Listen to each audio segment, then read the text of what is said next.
Warning, the video you're about to watch contains mathematics at the level of differential calculus, also known as Calc 1. All material has an assumed prerequisite of pre-calculus and a full semester course in trigonometry. A thorough review of prerequisite topics can be found by searching the web. It's the system of equations. We must deal with them all at once. Always looking for solutions. Positive outlook overcome. Hello, my name is Roy Simpson, professor of mathematics at Cosumnes River College in Sacramento, California. This video is a continuation of derivatives of logarithms for a first course in calculus. You should have already watched through the mechanics of logarithmic derivatives, and you should have seen the video on derivatives of functions to functional powers. So all this we're going to do in this video is kind of pull together a lot of previous information. That's why I call these videos my synthesis questions videos. So here we go. Compute the derivatives of the following functions, or maybe I should say compute the derivative of each of the following functions. Anyway, so let's talk about each of these in turn and the differences between them. So the very first one that you see right here has the format, it's not exactly it, but it's kind of the format of some unknown, which we would call a variable expression, to some number power. And when you have something like that, the derivative is going to be such that you bring down the power and then you reduce the power on that unknown variable expression by 1, and then you have to take the derivative of that variable expression, so the derivative of whatever that variable expression is. I'm assuming with respect to x, it could be with respect to a different variable, but for right now, let's just say with respect to x. All right, so that's the rule we're going to follow for this very first example. Let's go ahead and do it. So the derivative here, I will actually write it off. Maybe I'll go down below for this one. Okay, I have that written out. So let's go ahead and take its derivative. Y prime is going to be, again, bring down the power and reduce the power of the variable expression by 1. This works if you have constant powers. So constant powers on variable expressions, you pull down the power, reduce the power by 1, but then you have to take the derivative of the interior, which would be cosine then. And you would be done. That's it. I suppose you could combine those fractions in that exponent, but there's really no point. And then, so let me put a little check mark here. We're done with that. But you see the difference between that first one, part A, and then part B. Let me go ahead and write part B off to the right-hand side here. We have the sine of pi over 4 raised to the x. Now what I'm going to do first is probably rope up what I've written earlier and move that just so that I can have all the rules in one spot. So I'm going to put this over here. And then the next one we're dealing with is that we have a constant to a variable power. So let me go ahead and write that over here. When you have a constant, some number, to a variable power, well then its derivative can't be that you reduce the power by 1, because the reality is that power is not constant. This is an exponential function. The unknown is in the exponent, and we all know that the derivative of an exponential function is really that same base raised to that algebraic expression power times the natural log of that base. And that's just the derivative so far of the base to the power. That's the derivative of the base to the power. But then we have to take the derivative of the power, just like we did up here. You're going to have to hop inside the power and take the derivative with respect to x of that power. Again, I'm saying with respect to x, assuming that that's the variable in our equation. So there is the idea of the derivative. It's an exponential function, and so you would have the base to the power times the natural log of the base, and then the derivative of the power via the chain rule. So let's go ahead and attack that part B.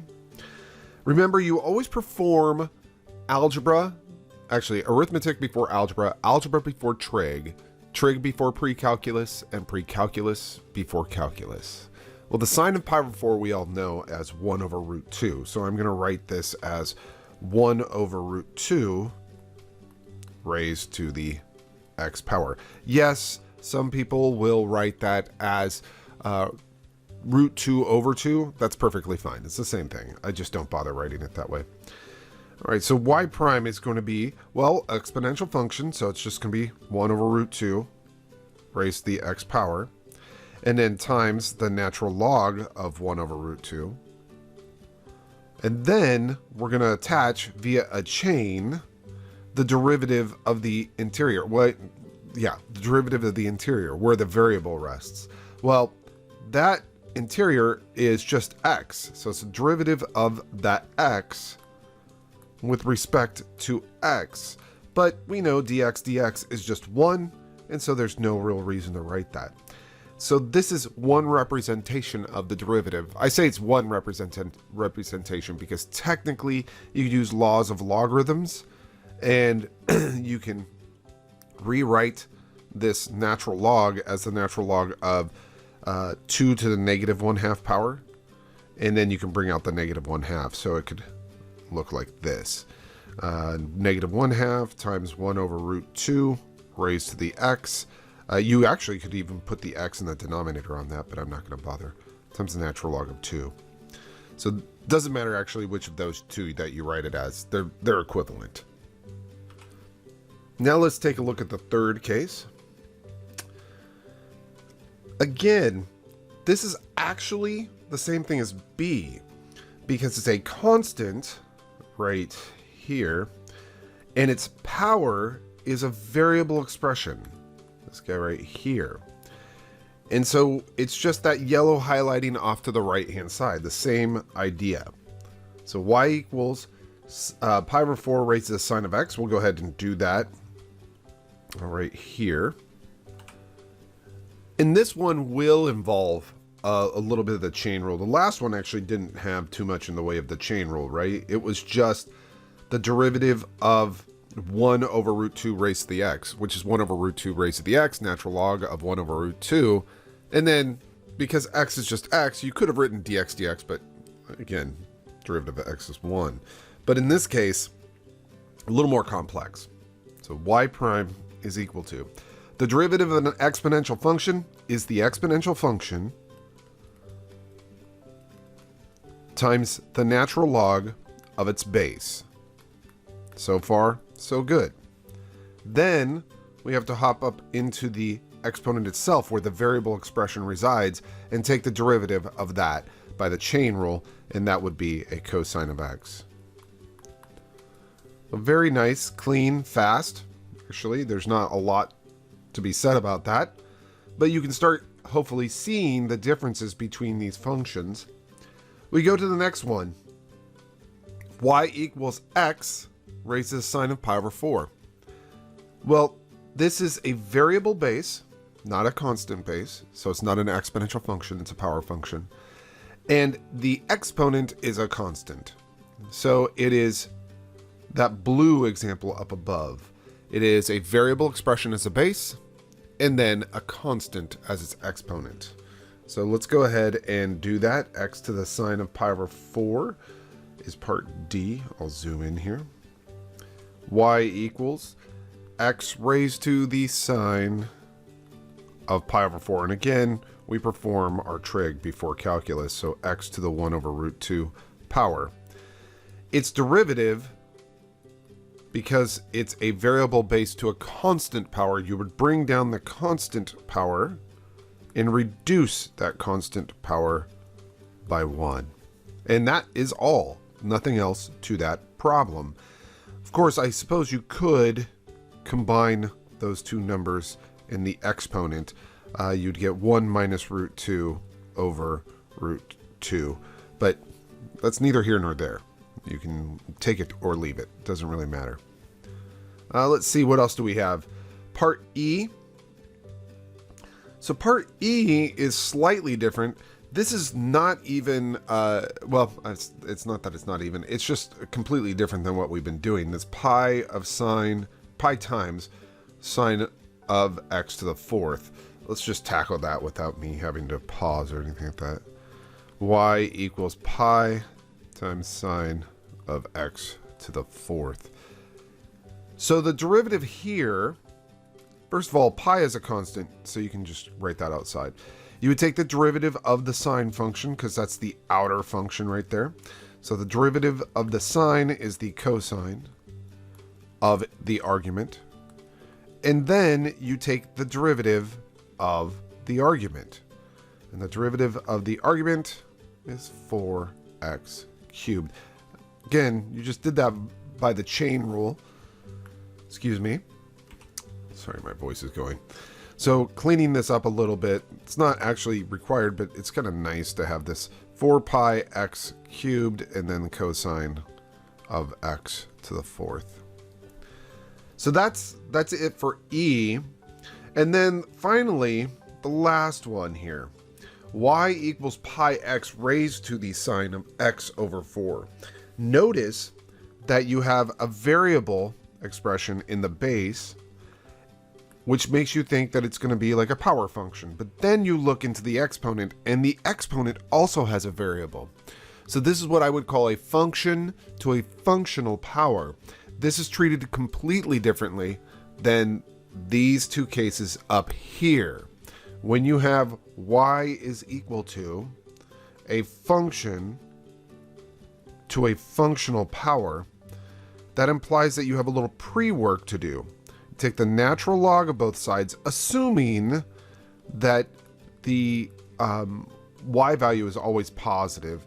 That's just part of the wickedness of logarithmic differentiation, is that you are assuming right when you take the natural log of both sides that y is positive. And so that's a bit of a risk. But if it's the only way you can take the derivative and they're asking you to take the derivative, then I guess you're going to have to do it. And then you would take the derivative of both sides. So implicitly, by the way. So the derivative of the left-hand side here, natural log derivative is 1 over its argument, and then times the derivative of its argument. And on the right-hand side, you have a product rule.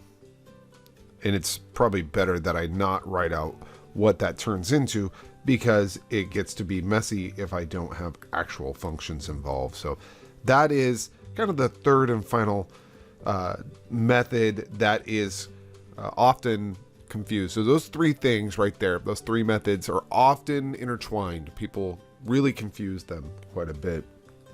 So let's go ahead and use that on this example F. Pi x sine to the x over 4. I'll write that over here. All right, so let's go ahead and take this derivative by first getting that unknown out of the exponent by taking the natural log of both sides. So the natural log of y is equal to, you take the natural log of an exponential function, so it unlocks the exponent. So this comes downstairs, and we have the natural log of pi x. Now this automatically assumes that x is actually positive. So that's something that we're going to have to, we don't have to actually say anything about, but that's probably something that somebody likely knew when they handed us this problem. Now we'll take the derivative implicitly. The derivative of a natural log is 1 over the argument times the derivative of the argument. And then we have a product rule on the right hand side. And I made it a little bit colorful for you so you know which functions we're dealing with. So the sine of the derivative of the green function. Well, the exterior part of it would be, its derivative would be the cosine. And then you hop inside the sine function and take the derivative of its argument, which would be actually just a 1/4. And we're going to multiply that by the natural log of pi x. And then to that, we'll add, via the product rule, the first function, which is sine of x over 4. Whoops. X over 4. times the derivative of the red function, which is the natural log there. So the derivative of a natural log is 1 over the argument. And then we have to take the derivative of the argument. Derivative of pi x is just a beautiful little pi.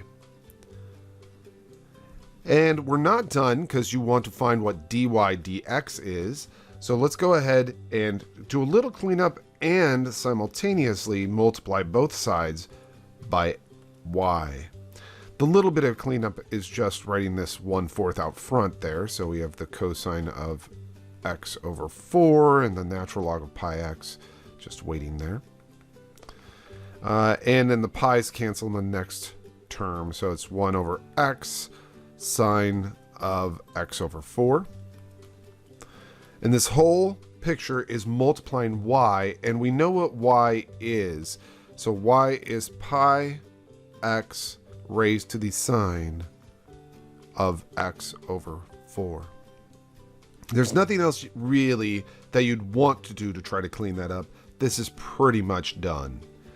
Yeah, that's it. So those are the differences between those three kind of often confused methods. Again, you have 3 possibilities. You have a variable base to a constant exponent, like a power function basically. You have a constant base to a variable exponent, that would be like an exponential function.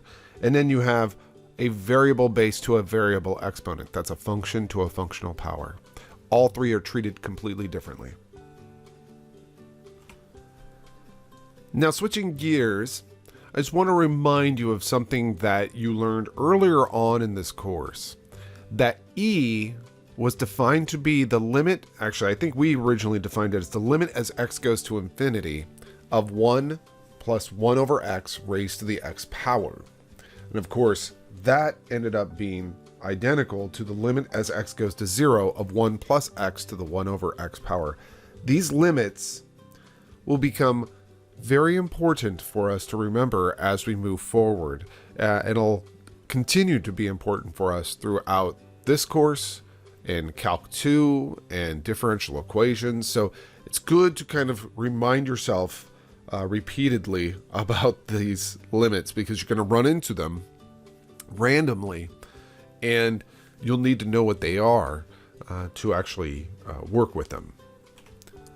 That being said, we're actually going to use one of those definitions to prove that the limit as n goes to infinity of 1 plus x over n raised to the nth power is e to the x. Now remember, what we actually had in our definition was the following. The limit as n goes to infinity of 1 plus 1 over n raised to the nth was e. So that's what we had before. We also had the other one. The other one is this one. The limit as n goes to infinity of 1 plus n to the 1 over n was also equal to e. So both of those are equivalent. And we want to prove not that something is equal to e, but that once we include a variable in that numerator, all of a sudden it's e to that variable power, that variable being x in this case. So let's go ahead and prove that. So we'll start by just considering the limit. The limit as n goes to infinity of 1 plus x over n to the nth power. Now a very nice way to treat this is I would like to trade out that x over n for something like a 1 over something else. So let's see if we could do that. So all I'm doing here is creating a different relationship to kind of help me out. And if we do that, that will imply that we are dealing with, actually, so our limit, maybe I'll write it that way. Thus our limit becomes the limit as n goes to infinity of 1 plus 1 over m raised to the nth power. Now remember, m is defined in terms of n and x. So I'm going to kind of put this off to the side where m is equal to n over x, actually, because I'm just taking the reciprocal of that. But then you can multiply both sides by x in that equation. So I'll just say that. And as n tends to infinity, since x is some value they'll hand us, it's a constant value. It's actually, I get it, that x is a variable. I totally get that. But once they hand us a value for x, as n goes to infinity, x is finite. So m must also head to infinity. That's a critical little statement there. So we get the following. The limit becomes limit as n goes to infinity of 1 plus 1 over m raised to the nth power becomes the limit as m goes to infinity, because as n goes to infinity, so does m, of 1 plus 1 over m raised to the n is m times x. And now I can use properties of exponents to say, oh, but wait a second, that is the limit as m tends to infinity of 1 plus 1 over m raised to the nth power. All of that is raised to the x power, because powers to powers multiply. And because the limit is moving m, and therefore n, but not x, I can move that power outside of the limit using one of our limit laws, which I don't name, mainly because I think that it's goofy to name those limit laws, but whatever. So this ends up being this. I just can move the power to the outside of the limit, and we happen to know by definition that limit right there, by definition, somewhere up above, there we go, all the way here, that limit is e. So this is going to be e raised to the x. Therefore, our limit that we were originally handed, this guy right here, which is equal to this, which is equal to this, which are equal to, via a chain of equalities, e to the x must be true. QED. Quod erat demonstratum. So it has been demonstrated. So that's the end of our synthesis examples in this material. Mainly the reason why the synthesis questions are so short here is because once you learn logarithmic differentiation, it's usually fairly mechanical in a textbook. So there's not much in the way of awesomeness as far as cool, weird problems. They're all pretty much straightforward computational problems. All right, I'll see you in the next video. It's the system of equations. We must deal with them all at once. Always looking for solutions. Positive outlook overcomes obstacles getting in our way. Cause affects more than we can sometimes see. Things for what they are and work together until you feel at peace. Says, listen close. Don't talk too much that isn't cold. Sure, you may really hurt inside. It doesn't justify you to speak too loud and cry.